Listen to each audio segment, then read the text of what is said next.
Okay, so let's talk Justice League.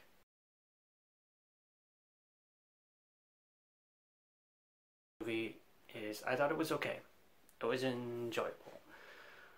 I haven't looked too much into the various reviews of the film and what the overall consensus of it was, but I know I heard that the Rotten Tomatoes score was rather low, which doesn't actually mean what people think it means. But yeah, it was an enjoyable film. I thought it was not it was definitely not as disappointing as Batman v Superman. But yeah, I enjoyed it for what it was.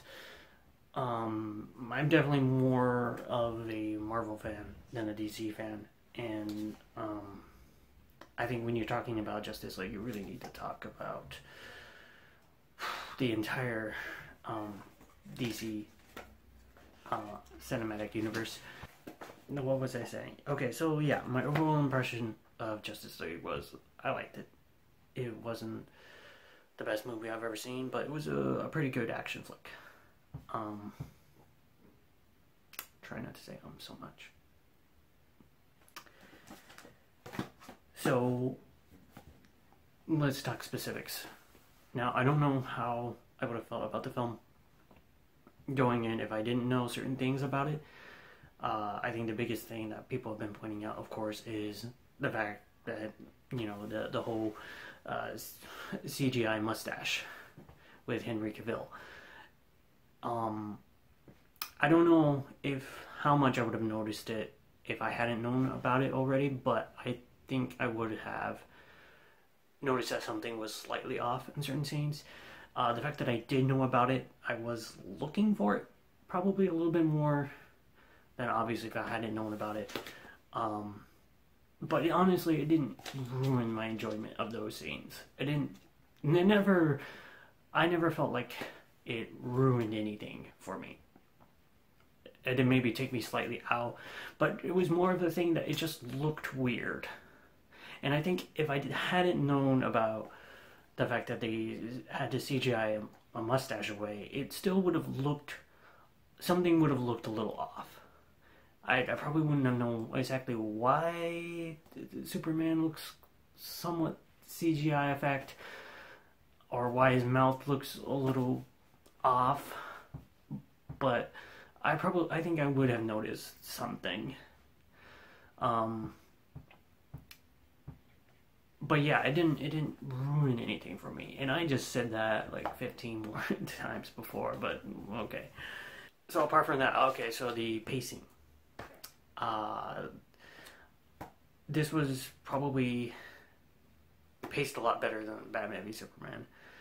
It was paced very quickly. There's a movie that it snaps right along.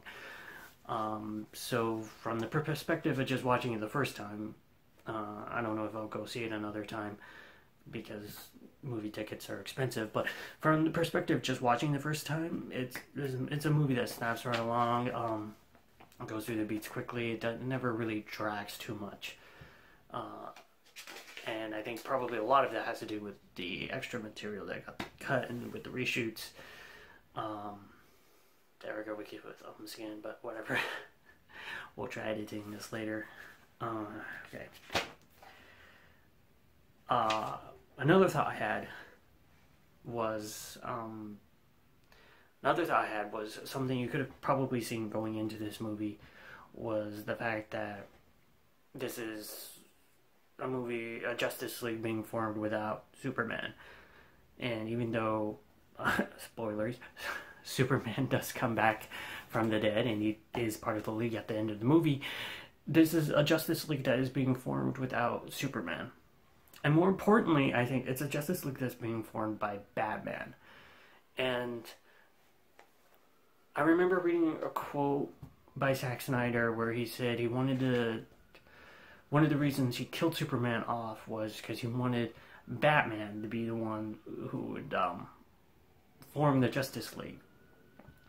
Which, after seeing the movie, I have to say, that doesn't really make sense why Bruce Wayne would be a good fit to be the guy who is forming the Justice League. Because, let me look at my notes. Yeah, Batman is a loner character. I mean, I've had my issues with, I'm not a huge DC fan, but I've always had my issues with like seeing Batman as a core member of the Justice League in the first place, because really it's kind of two different versions of the character. There's the Batman from like the Dark Knight movies, the loner Batman, and then there's the Batman who's also part of the Justice League. And sometimes the way that those characters are portrayed, they kind of cross together, and it kind of meshes in some versions. But then I think there are versions of the character of Batman that don't really make sense as the Justice League Batman, because he's too much of a loner. I've said that 10 times before, but too much of a loner, and he's too paranoid. And the other that I had about Batman is the way it seems in this movie. He either doesn't need the other characters because he's, you know, portrayed as being cool because it's Batman, but Batman's got to be cool, and he's got gadgets and stuff, and you know, he can fight the bad guys just as well, in which case he doesn't need the other characters. But then on the flip side, it's also at the same time, it seems like he's really outclassed by everybody else in the movie. You know, there are several points in the movie where it seems like Batman basically needs to just get saved by everyone. Well, not necessarily in such a way that everyone is working together just to save Batman, but it just seems like in comparison to the way that other characters are being put in danger and being saved, Batman is the most just being put in danger because he doesn't have any superpowers. I mean, in the movie you have the joke, you know, Flash asks him, "Oh, what's your superpowers?" He says, "I'm rich." But especially in the sequence when they're first really being attacked by Steppenwolf, I feel like it pretty much shows Batman's outclassed. Wonder Woman's got superpowers, Flash has got super speed, Cyborg, you know, a super, and Aquaman's got super strength and all these other stuff. And Batman's not really anything. I mean, his first thing is like, oh man, I'm outclassed. I need to go get my machine because I can't do anything. And even Cyborg, you know, takes over that later in the movie. So, like, especially in that middle part of the movie, Batman really doesn't do anything. And then at the end, in the end fight sequence, if you think about it, you know, it blows up some stuff maybe, and it just felt like the movie was trying really hard to make Batman seem cool, which is something you wouldn't think you would have to do, because Batman in most of the media with the Justice League is usually the coolest character, and it felt like this movie was trying really hard to prove they had a reason to be on this team. So it was probably more, oddly, it was a more disappointing portrayal of Batman than Batman v Superman, which I didn't think was a terrific film. I didn't think it was bad, as some people said, but it was definitely disappointing in quite a few ways. But it had a good portrayal. Maybe not the best way, I think, for Batman to be portrayed, but it definitely took a stance on it, and it did a good job of portraying that character. And this movie didn't really carry over that Batman character. It definitely softened him in a lot of ways. I think I've seen that in other people's views, and I kind of have to agree with that. It did soften Batman's character, but it didn't really replace it with anything. It's a weaker version of the character that appeared in Batman v Superman. Yeah, this is my first attempt at making a YouTube video. The recording equipment is not the best. I'm just using my phone.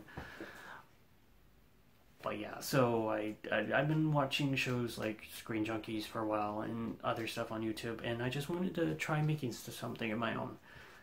I don't really do reviews per se, because I'm not really interested in doing a review or like rating something, or, you know, maybe if I try making more videos. Maybe I'll do something like that. But right now, I just wanted to do a talk, like a discussion.